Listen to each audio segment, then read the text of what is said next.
On September 12, 1814, British ships of war approached the port of Baltimore.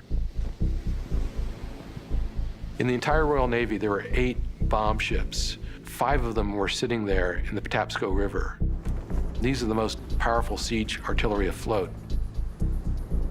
On board one of these British warships, an American, Francis Scott Key. Talk about a witness to history. He finds himself in Baltimore Harbor just prior to this battle. The Congreve rocket's red glare lights up the skies over the harbor. It was like a fireworks display. People who watched it were enthralled. They were terrified of the noise, absolutely terrified. But they saw a kind of beauty in it. The heavy fire goes on and on. Aboard an enemy attack ship, Francis Scott Key hears the British plans for Baltimore and fears the worst.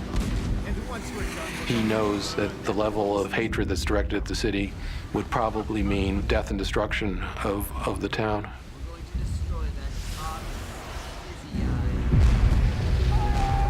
The barrage from the water is constant, and with British infantry marching on the city's borders, Key knows Baltimore's fate looks grim. Key paced the deck of his ship in the darkness, hoping the explosions would continue, because if they didn't, he knew that the fort had capitulated. The siege lasts all night.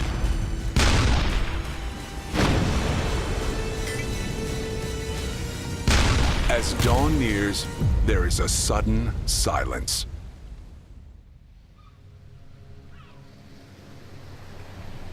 Key was on board the ship wondering and asking himself what flag would be raised over the fort.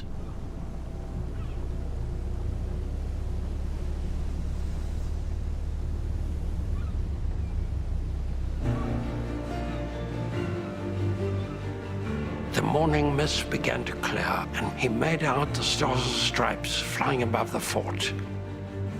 The American experiment, the American nation, for that moment, was surviving.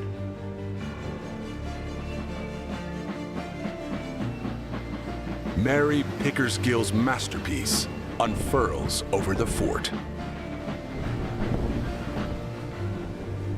Never before had he looked with such reverence upon the symbol of his country.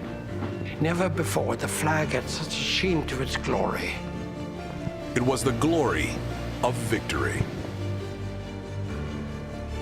The wool catches the wind.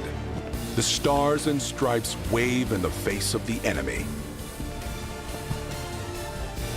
The British are convinced the fort cannot be breached.